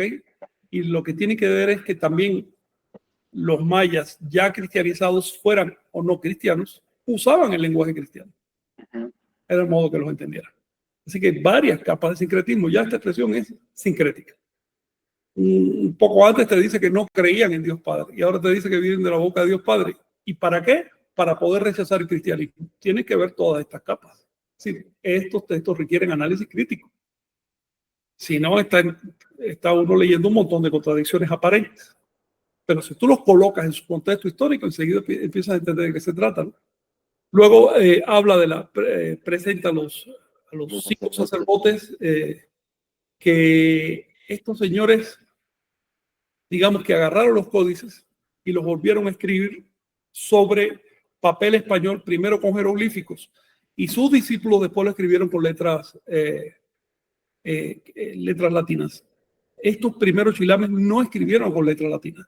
Hay un error entre los estudiosos que piensan que los libros de Chilam Balam son literatura con letra latina sobre papel español. No, hubo una fase intermedia que duró como unos 40 años, que fue literatura sobre papel español con glifos mayas. Ha dejado poca huella, pero la suficiente para saber que esa fase existió. Y ya después, hacia 1585, esos glifos fueron convertidos a letras latinas. Por supuesto que debió haber algún experimento anterior, pero esa fase inicial de la literatura es importante, porque si ustedes han leído esto, se dan cuenta que constantemente Chilam dice, esto es lo que dicen los glifos, esto es lo que dicen los caracteres. Es decir, él lo está transcribiendo directamente de un texto con glifos. ¿Alguna otra cuestión, compañeros? Sí, por ejemplo, Frank, llama la atención de esos 5 escribas, por así decirlo, y cómo quedaron sus reminiscencias, ¿no? Ahora con, bueno, el más reciente que falleció pues hace algunos años ya, ¿no? En este caso, Aniceto Maytún, ¿no? Que se dio pues a una labor también de ahora sí, pues leer, pero también en este caso, preservar ese tipo de documentos, ¿no? Que pues se habrá quedado por ahí, guardado en alguna de esas comunidades, pero, por ejemplo, me llamó la atención el número 5, ¿no? Que en este caso hace alusión. Probablemente es que en esas épocas, la defensa, en este caso, de lo que, o sea, se dividían los textos. Yo pienso como ahora, ¿no? En los sitios que integran pues a la estructura de los Krusov, ¿no? Que en este caso se encuentran en 3 santuarios, pero aunque ya fuimos más allá de esos 3 santuarios, ¿no? En este caso de lo que es Carrillo Puerto, otra Sí. que es Chancá, y en este caso también Chumpón, pero también en Tulum, Tixcacal y otras regiones. O sea que pienso que también como parte de esta resistencia y como se ha dado a través de estas lecturas, ¿no? Donde hemos visto los Chilam Balam de Tusic, de Chumayel y de otras regiones, ¿no? Que eso pues permitió de cierta manera que se preservara ese aspecto, ¿no? Con la persecución del acto de fe de Maní y otros más que se dieron, eso que fue como una labor también estratégica, ¿no? En este caso, pues ir y resguardar a cada una de esas regiones parte de ese legado, ¿no? También importante. Sí. Esto que mencionas me llama la atención, fíjate, es un hecho que, bueno, otros textos de Chilam Balam le llaman al país los 5 estados. Los 5 estados o los 5 departamentos. Y es un hecho que hablan de 5 grandes sacerdotes que transmitieron todo esto, que se reunieron.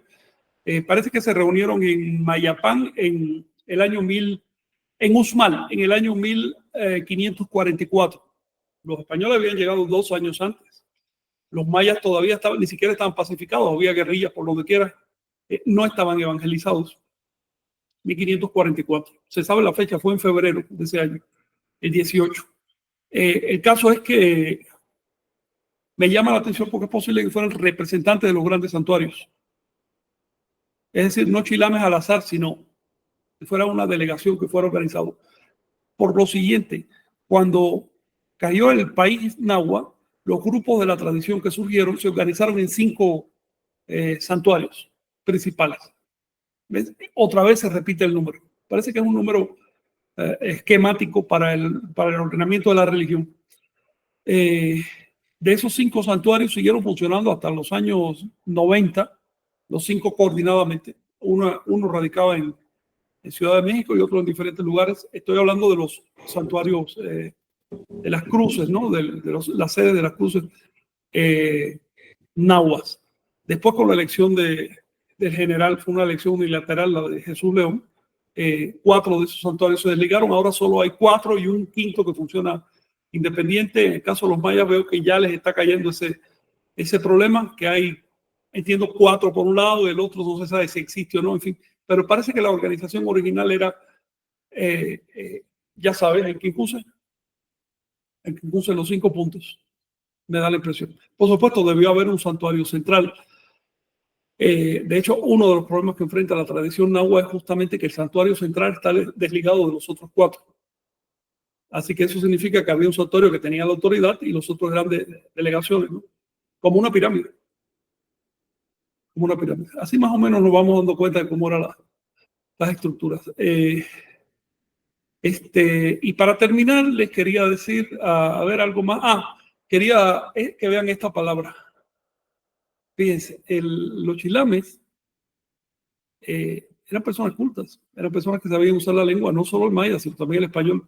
Cuando le llama evangelistas a los chilames, en realidad no es que le esté diciendo cristianos ni bíblicos. La palabra evangelio en esa época significaba literalmente noticia, transmisión de noticias. Le llama evangelista, que quiere decir los transmisores de las noticias. Eso se lo digo porque a veces encontramos estas palabras en los textos y de pronto pensamos que están ideologizadas. Y no, simplemente un uso recto del español. En esa época no tenía el español todavía tanta carga como hoy, apenas estaba definiéndose. Muy bueno. Sí. Entonces, a ver, ¿algo más?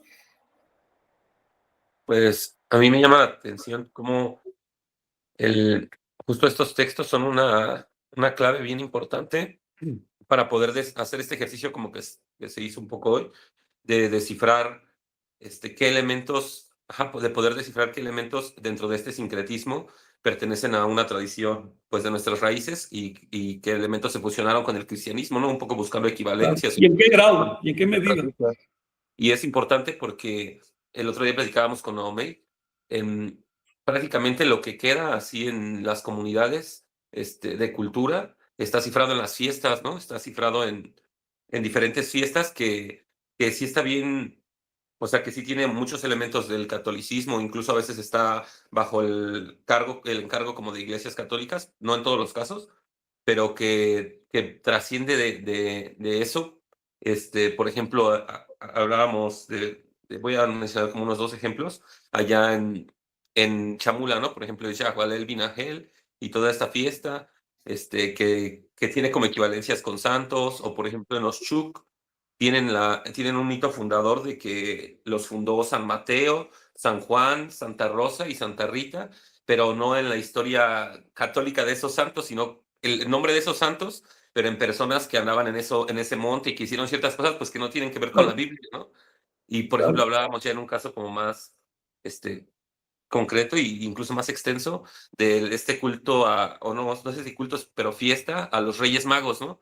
Decíamos que no son santos realmente de la tradición, o sea, no están canonizados, no son estrictamente santos, pero que en varios lugares de la zona maya, en varios lugares de Chiapas, Campeche, incluso acá en la ciudad, Puebla.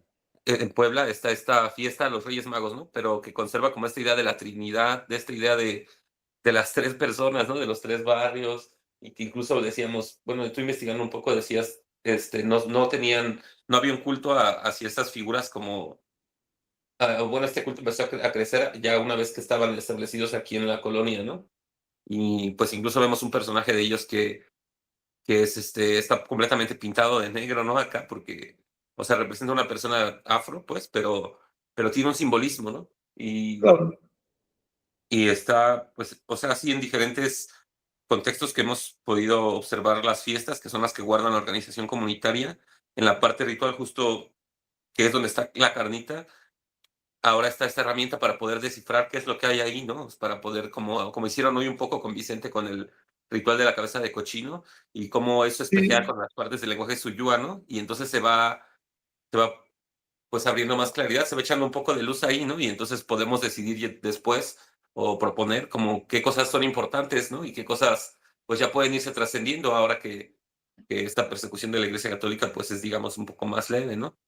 Claro. Fíjate que esto que estás diciendo, hay todavía, pero sobre todo había costumbre. A ver si les pongo a ver si les comparto algo. Dame un segundo para compartir algo, John, sobre lo que está diciendo Moy. Sí, porque es que da fe de lo que está diciendo Moy. Mira, van a ver ahora un fragmento de una lámina del Santo Almazán, es decir, del manuscrito del Santo Almazán, de la Biblia maya le llaman. Observa cómo termina ese manuscrito. Observa quién firma esto. Pueden leerlo, a ver si tienen alguna familiaridad Amén, que no- Jesús. A ver, Santo. Ten, Sí. La Yum, dice. Cayum, Ajá. Ilma Juan de la Cruz, Tata. Santa María Juan de la Cruz, Tata, Tres Tres personas. personas. Señor, 3 personas. Es decir, Juan de la Cruz, que era el oráculo de la guerra de Castro, se firma, se declara a sí mismo el Señor 3 personas. Dice, yo, nuestro Padre, Juan de la Cruz, 3 personas. ¿Estás viendo? Sí. Es decir, era costumbre y sigue siendo costumbre hasta cierto punto que el oráculo se identifique con la deidad. Por lo tanto, vas a encontrar esto que acaba de decir de escenificaciones en que el chilán adopta la voz de la deidad, sea cristiana o prehispánica, en este caso de la cristiana, y sigue diciendo lo mismo. Es decir, no porque adopte un nombre cristiano ya no es un chilambalán. Simplemente está, ¿qué cosa es Señor 3 personas? En el lenguaje de los cruzos, es Oslahunticú, que es el desdoblamiento en 13 del triple huracán. Acrostón. Así de simple. Luego estaban adaptando su lenguaje a lo que entendía el público, pero trataban por lo menos de la forma más pura posible de mantener una enseñanza. Qué tremendo, ¿eh? Qué tremendo. Estás viendo ahí un pedazo de códice que tiene la historia misma. Sí, adelante. Sí, estaba mostrando también ahorita imágenes de una fototeca que está en Tusic, y era un video donde están, ahorita ya están de hecho en preparativos para la fiesta de la Santa Cruz, y pues cortan la ceiba, la llevan a la mitad donde se van a meter a las vaquillas, a los toros, y es parte, digamos, de la dinámica comunitaria que se presenta. Y esta fototeca está ahí, es iniciativa de unas chicas que están ahí estudiando y están generando proyectos, y están haciendo una recopilación de fotos. Ahí también hicieron un par de publicaciones recientemente en donde tienen las fotos desde hace tiempo, ¿no? O sea, fotos que se tienen en las comunidades y que ya las pueden observar ahí las personas, y ellos están dando cuenta de que, pues si conocen su historia, si conocen estos elementos, Claro. pues pueden afianzar su identidad y pueden hacerle frente a la descomposición social que está en la zona y en todos lados, ¿no? Oye, ¿dónde están haciendo eso? Dice, y Puerto de Veracruz, Leo. No es en No, Tuxtla, pero la pintan la capilla como por las peregrinaciones que hacen, ¿no? Ah, ya. ajá. Sí. Cambia. Es en Sí, una está. iglesia. Esa es la iglesia de la Cruz de ahí de Tusic, ajá, ahí. Oye, ¿y hay acceso a esa fotografía? ¿Se puede entrar a ver? Sí. O sea, está la iglesia y al lado está construida la fototeca. Y vamos, pues, la iglesia está activa, pues de hecho el año pasado que fuimos, terminando la fiesta ahí en Chan Santa Cruz, fuimos allá a Tusic y fuimos partícipes también de ahí de la comida, de lo que se está ofreciendo. Y es la misma dinámica comunitaria, la misma festividad, pero en otras comunidades como aledañas, ¿no? Entonces es una fiesta, pues, que está en todos lados, ¿no? Realmente, la de la Cruz. Qué bueno eso de recuperar las fotos, está muy bien. Sí. Quedan muy pocas fotos de la guerra de Castro, pero se sabe que hubo muchas. Uh-huh. Hubo bastante, hubo periodismo por allá. Así que debe haber todavía alguna que otra por ahí. Sí, así es muy interesante. Y lo que yo les quería comentar también era que para los que tengan interés, inquietud acerca de esto que mencionamos del monoteísmo y esta necesidad de plantear un Dios único y verdadero frente a otros falsos, hay un libro que se llama La distinción mosaica de Jan Assmann. Ya tiene un rato que se publicó ese libro y habla de esto, ¿no? De precisamente históricamente cómo surge el monoteísmo y bajo qué preceptos se genera, ¿no? También. Claro, Creo sí. que a colación. Se puede hablar mucho sobre eso y también hay muchos enfoques. La verdad que el monoteísmo nunca ha existido. ¿ok? Eso es una pretensión, es ínfulas que se dan por arrogancia a algunas personas, pero mientras más monoteístas, más politeístas en el fondo, porque una vez que tú aceptas la existencia de un ser sobrenatural, es una cuestión lógica para que haya otros, para que haya todo una corte. En cambio, cuando tú no aceptas la existencia de lo sobrenatural, ahí no cabe monoteísmo, pero tampoco politeísmo. Los occidentales, los cristianos, incluso los historiadores, están atrapados en una trampa de palabras, y luego, una vez que las palabras no son inocentes, llegan con una carga ideológica. Y una vez que defines el mundo a partir de un conjunto de palabras, ya todos los demás datos que te lleguen los vas a tratar de clavar. Y por eso tenemos academias en México y en Latinoamérica insistiendo, jurando que los antiguos tenían dioses sobrenaturales y tratando de entender la realidad arqueológica a partir de ese prejuicio, en contra de lo que dijeron los propios antiguos. Es cuando el investigador sabe más que el investigado, ¿ves? En lo cual conduce a una pared, conduce a nada. Tenemos que tener mucho cuidado y no ceder a conceptos prejuiciados. Por ejemplo, la discusión entre politeísmo y monoteísmo es cosa de cristianos. No nos afecta. Por eso cuando encuentro personas que se molestan por hablar de dioses de Anáhuac, esas personas están presas en una discusión ajena. Así, es una discusión ajena. Nosotros, yo por lo menos le llamo Dios o dioses a un conjunto de cosas, así de sencillo. A un conjunto de principios, un conjunto de leyes, lo que te dé la gana. Pero no estoy en esa discusión de que si monoteísmo o politeísmo. Se lo menciono porque la ideología cristiana nos agarra por donde menos pensamos. Hoy me escribía alguien que estaba haciendo traducciones de náhuatl y me decía que es difícil salirse del pensamiento hispanizado y entrar realmente en el genio de la otra lengua. Lo difícil no está en las palabras, sino en los conceptos, en los significados extra que le damos a esas palabras, ¿no? Sí. Ese es el árbol que van a sembrar, ¿no? Ajá, Sí, la ceiba que mira se arriba corta. del chic, que es el Sí. tejón que está arriba del árbol durante todo el trayecto y desde que lo cortan, una persona que va jugando arriba del árbol. Ok. Leí bien, pero es que creo que preguntaban qué árbol, bueno, en la página de Facebook de la Fototeca Tusic, preguntaban qué árbol es el que se siembra. Y decían, o sea, no sé si leí bien, pero según yo, es un zapote que representa una ceiba. Sí, porque esa zona es más abundante el zapote, de hecho. Claro, en realidad el árbol puede ser hasta un cactus. Ujú. Claro. Pero representa, hay una representación, ¿no? De la ceiba, y como el humano que representa el tejón. Sí. Un símbolo. Es el eje del cosmos. Simplemente un símbolo. Y si la tradición está viva, tú puedes cambiar de forma, puedes cambiar el símbolo. Cuando te quedas atorado en la forma, tiene que ser esto, porque quiere decir que ya perdiste de vista lo que hay en el fondo, lo que hay detrás, ¿no? Así que ese mismo árbol es el mismo que plantaron los mexicas o que descubrieron, dice, en la fundación de Tenochtitlan. Y si te fijas en el rito, no conozco ese rito, pero estoy seguro que vas a ver los elementos de el reptil abajo, el dragón, para decirlo por su nombre, el dragón bajo tierra y el ave en la fronda. Porque no es solo el árbol es una escalera. Así que tú necesitas un par de polos para detonar el flujo.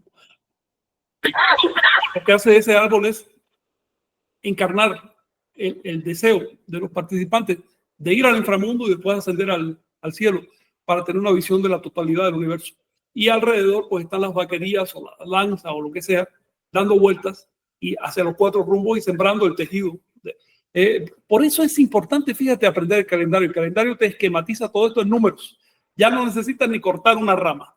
Simplemente lo ves en números, proporciones, signos. Pero te explica perfectamente todos estos ritos. Sí. Pues si hay algún comentario más por ahí de las personas que se han integrado a la presentación, John, para irle dando ya conclusión. Sí. Me venía a la mente justamente de qué especie será el tamuancha, ¿no? Bueno, no. Imagínate como el que se pasa buscando el Aztlan, ¿no? pues será, será lo mismo. Nahuitl le llamaban antes a ese árbol, Nahuitl, que era un juego de palabras por el nombre de Tamoanchan, que era Nohuitan, pero al árbol le llamaban Nahuitl. Sí, no sé si se conservará todavía. Luego a veces quedan reminiscencias. Por ejemplo, esta cita que le envié de este obispo que descubrió el linaje de los botánidas. Sí, Wotan, quiere decir el profetizado, está muy interesante porque el mismo obispo no sabía lo que estaba escuchando, lo que estaba transmitiendo. Pero nosotros sí tenemos los elementos para decodificarlo. sí. Y donde quiera vas a encontrar información relevante. Es asunto de buscarla y de buscarla rápido porque se está perdiendo. Y bueno, pues aquí nada más un comentario rápido.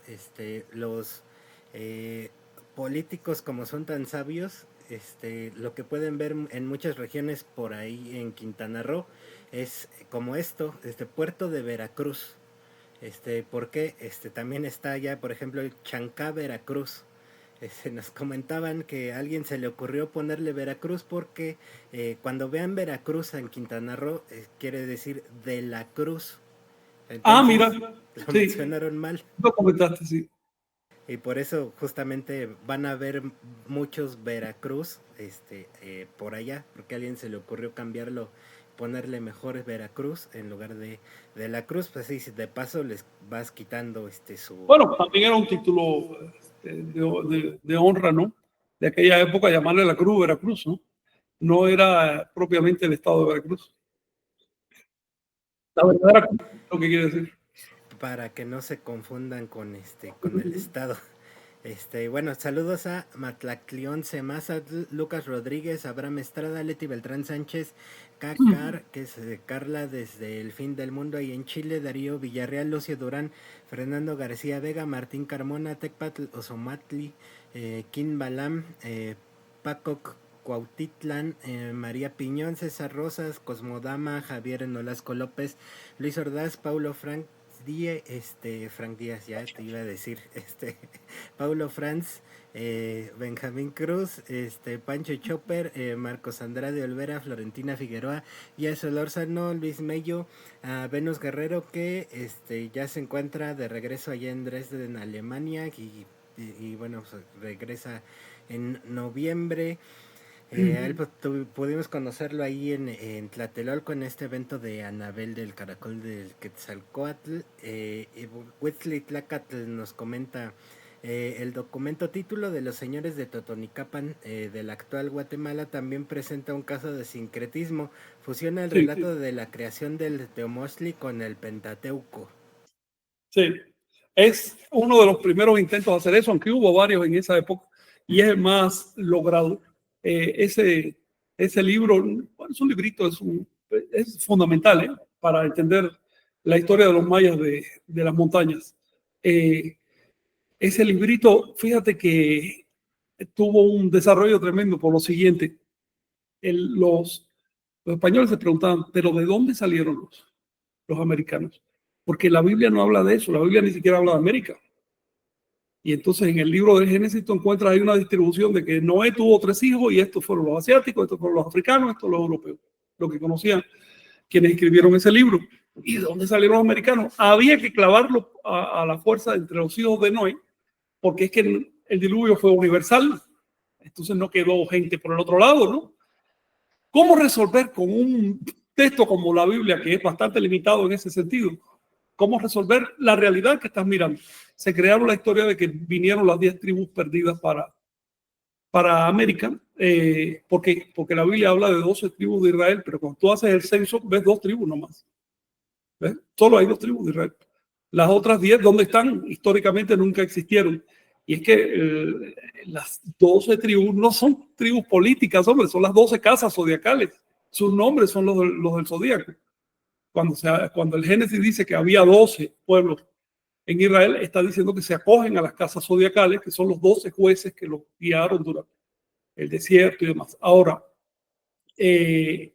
al no entender el simbolismo, trataron de todas maneras de decir, por fuerza tiene que haber 10 tribus de Israel en algún lugar. ¿Dónde? Pues en América.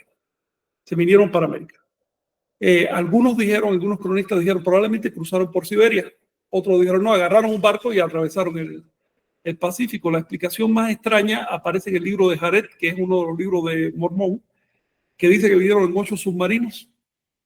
Entonces hicieron unos submarinos, se cerraron y vinieron por debajo del Pacífico, no por la superficie. Bueno, está bien. El resultado es que esta historia que nos cuenta el compañero en este momento sostiene una de las religiones cristianas más grandes y más exitosas y ricas de la tierra, que son los mormones. Y fíjense cómo un rumor que inventó alguien para explicar algo empezó a crecer, cobró fuerza, terminó cayendo en el oeste norteamericano o en el este norteamericano, de hecho, y hace 2 siglos de esto, vino un muchacho que tenía talento y dijo, esto lo voy a convertir en una religión, y lo convirtió en una religión. Para bien y para mal, finalmente hay de todo en el esfuerzo humano. Sí, adelante. Mira, algo que deberíamos algún día tocar es el tema de los mormones, con todo respeto. Con todo respeto. Una religión cristiana que pretende tener origen en los textos y en los próceres del México y de ellos ahorita ya se están dirigiendo cada vez más a México. Por fuerza llama la atención, ¿no?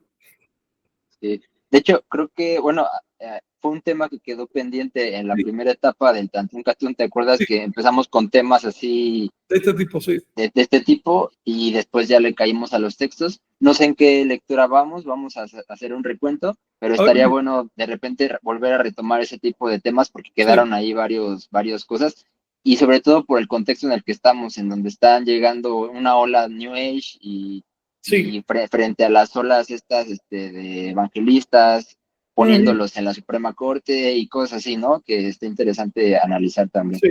Me gustaría que tratáramos, por ejemplo, la actividad del Instituto Lingüístico de Verano, que ya fue hace décadas, pero sembró las bases para que vengan después todas las sectas y tengan sus Biblias y sus cosas en lengua nativa.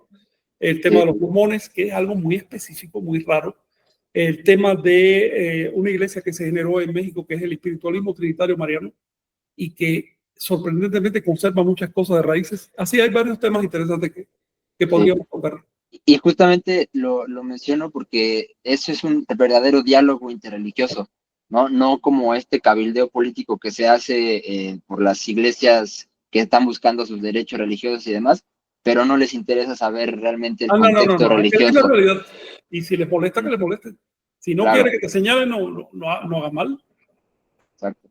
Entonces, es la idea, ¿no? Es un diálogo religioso lo que estamos haciendo también al mencionar otras ideas, pero antes de eso plantamos también nuestros textos sagrados y nuestra postura, porque pues tenemos una identidad propia y una historia y una comunidad y unas fiestas, ¿no? A las que estamos asistiendo. Así es. ¿Cómo no? Adelante. Y bueno, más que diálogo, porque tendríamos que intercambiar, ¿no? Con esas experiencias, pues es una postura en ese sentido, ¿no? Porque como bien indica, ¿no? Es parte también de que haya esa apertura y yo creo que es algo que caracteriza al movimiento tolteca, ¿no? A pesar de que, pues sí hemos leído a lo largo de estas sesiones, hemos escuchado, hemos tenido oportunidad de escuchar sus comentarios, ¿no? Y las lecturas. Lo importante es justamente que a pesar de toda esa persecución, esos crímenes de lesa humanidad, me saltó mucho en este caso lo que comentabas, Frangil, el libro no está enojado, está triste, pero se está haciendo justamente lo que él dice, ¿no? En este caso, que se lea y que eso sea motivo para unir a quienes han perdido su memoria, ¿no? En este caso, pues, también nosotros, que es algo también importante, ¿no? Que como IT, por ejemplo, Iglesia Tolteca, pues encontrar estos textos nos ayuda a ver justamente la profundidad desde dónde somos nosotros, ¿no? También, porque Nashit fue allá y dejó su testimonio en estos textos. Entonces, en la historia del arte se dice, el arte o una época, un estilo maya tolteca o tolteca maya en ese aspecto, está restringido nada más a formas. Y aquí estamos encontrando justamente esa parte negada que está en los textos y que es, como bien dices, Frank, pues patrimonio no nada más de México ni de Anáhuac, que es de la humanidad, ¿no? Gracias, Vicente. Yes. John, sí. Para cerrar, también saludamos a Huacusechat, Tolteca Güey Anáhuac, Patricia González, José Cruz y cerramos con Cosmodama que pregunta, muy interesante la lectura, quisiera consultar ¿cómo contrarrestar o poner el acento de cuando una persona te cuenta una experiencia sobrenatural personal? ¿Cómo poder responder a eso? Experiencias ajenas no son propias siempre, eso hay que tenerlo en cuenta. Entonces, lo más que podemos hacer, si somos honestos con las experiencias ajenas, es aceptarlas, si queremos aceptarlas, a título hipotético. Si además son experiencias suficientemente interesantes como para que merezcan el esfuerzo, podemos tratar de verificarlas. Y ahí tenemos que tener cuidado, porque si nosotros queremos creer en determinada cosa, esa creencia y ese deseo nos va a jugar, nos va a traicionar. Sí, tenemos también que aprender a ser objetivos y evaluar las cosas con cierta distancia, ¿no? Es fácil recurrir a lo sobrenatural. Es tan fácil que eso debería despertar nuestra sospecha. Tú quieres resolver cualquier cosa, por contradictoria que sea, se recurre a lo sobrenatural.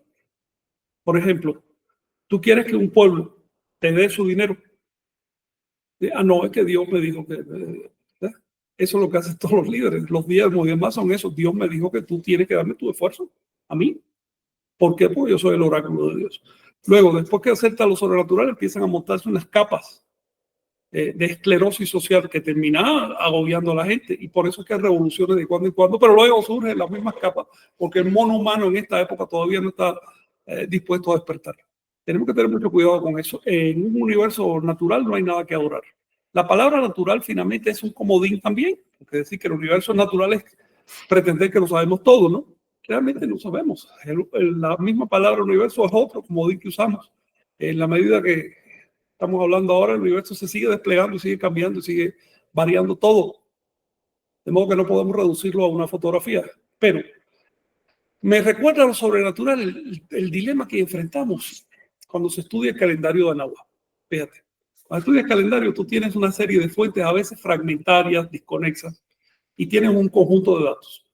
¿Qué hacen los inteligentes investigadores de las academias? Dicen, es que un montón de calendarios y ya no tienen ninguna necesidad de hilvanar los datos, de ver cuál es el mecanismo. Un nuevo dato, un nuevo calendario. Conozco uno que no quiero mencionar, que habla de hasta 70 calendarios en Mesoamérica, prácticamente un calendario por cada evidencia arqueológica que aparece. Entonces no tiene que hacer ni siquiera el esfuerzo de calcular, sumar, multiplicar, ver dónde está el mecanismo. Es simplemente otro calendario. Qué sencillo, mano. Mira, si existe un ser sobrenatural mirándolo todo, hay que explicar primero por qué las religiones que hablan de un ser sobrenatural son enemigas entre sí. Uno esperaría que ese ser sobrenatural haga que esas religiones sean amigas porque están hablando del mismo ser.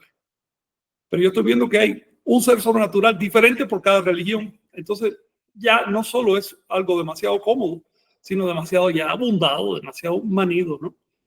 Busquemos otra solución para las cosas. Yo no necesito un ser sobrenatural para explicar este fenómeno. Si me pongo a trabajar voy a tener frutos. Si me las doy de cazar no voy a tener frutos. Así de sencillo. ¿Ves? Esto te lo digo porque realmente el manejo de lo sobrenatural no es por ganas de adorar a Dios, ni por amor.